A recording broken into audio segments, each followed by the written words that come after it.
এবার যেতে চাই রাজশাহী বিশ্ববিদ্যালয়, সেখান থেকে যুক্ত আছেন সহকর্মী মাসুমা আক্তার। মাসুমা, জানাবেন শিক্ষার্থীরা হল ছাড়ছেন কিনা, আর সিন্ডিকেটের সভা তো হয়েছে, কোনো সিদ্ধান্ত এলো কিনা?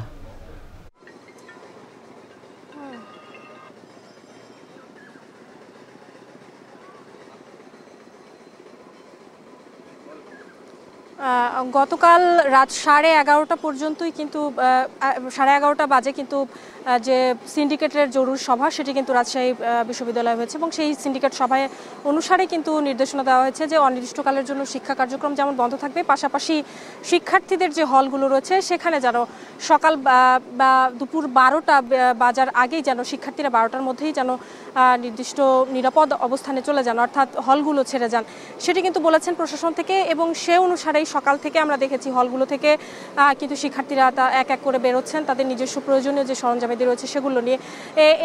এই বিষয় নিয়ে তাদের সাথে কথা হলে তারাও কিন্তু বলছেন যে আসলে নিরাপত্তাজনিত কারণেই তারা হল ছাড়ছেন এবং প্রশাসনও বলেছেন যে শিক্ষার্থীদের নিরাপত্তা নিশ্চিতের ক্ষেত্রেই কিন্তু এই সিদ্ধান্ত আসলে জরুরিভাবে নেওয়া হয়েছে। একটু জানিয়ে রাখি যে গতকাল রাজশাহী বিশ্ববিদ্যালয়ে হাওয়া পাল্টা ধর ঘটনা যেমন ঘটেছে দুপক্ষের মধ্যে, পাশাপাশি আন্দোলনরত এই কোটা সংস্কার আন্দোলনের সাথে যারা জড়িত তারা কিন্তু রাস্তায় নেমেছিলেন তাদের অবস্থান কর্মসূচি এবং শহরের বিভিন্ন স্থানে কিন্তু বিক্ষোভ সমাবেশের পাশাপাশি সব ধরনের তাদের যে কর্মসূচি সেটি পালন করেছেন।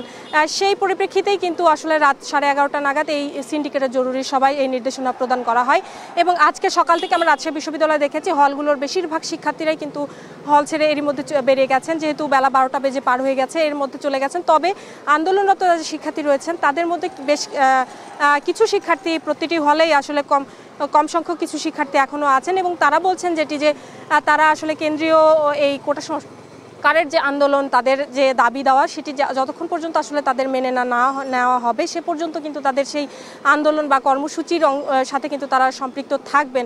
রাজশাহী ইউনিভার্সিটির পরিবেশের কথা যদি বলি, সকাল থেকে কিন্তু থমথমে অবস্থা বিরাজ করছে রাজশাহী বিশ্ববিদ্যালয়ের জুড়ে এবং আমরা দেখেছি শিক্ষার্থীদের অভিভাবকরাও অনেক ক্ষেত্রে এই নিরাপত্তা নিশ্চিতে আসলে শিক্ষার্থীদের নিতে এসেছেন। অনেক শিক্ষার্থী আছেন তারা নিজেরাই বেরিয়ে গেছেন। একটু বলে রাখি যে রাজশাহী বিশ্ববিদ্যালয়ে কিন্তু মোট 17টি হল রয়েছে, এর মধ্যে 11টি হল কিন্তু ছেলেদের হল এবং 6টি হল রয়েছে মেয়েদের। প্রতিটি হলের চিত্রই কিন্তু এরকমই একই রকম বলা যায়। গত রাতেই কিন্তু ছেলেদের বিভিন্ন হল থেকেও শিক্ষার্থীরা অনেকেই রয়েছেন তারা বেরিয়ে গেছেন এবং সকালে এসে তারা হয়তো তাদের প্রয়োজনীয় জিনিসগুলো আসলে শুধুমাত্র নিয়ে গেছেন।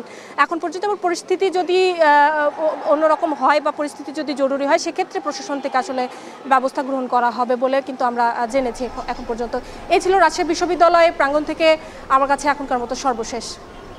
দেশের বিভিন্ন বিশ্ববিদ্যালয় থেকে আমাদের সঙ্গে যুক্ত ছিলেন সহকর্মীরা, জানাচ্ছিলেন সার্বিক পরিস্থিতি। এবারে অন্য প্রসঙ্গ।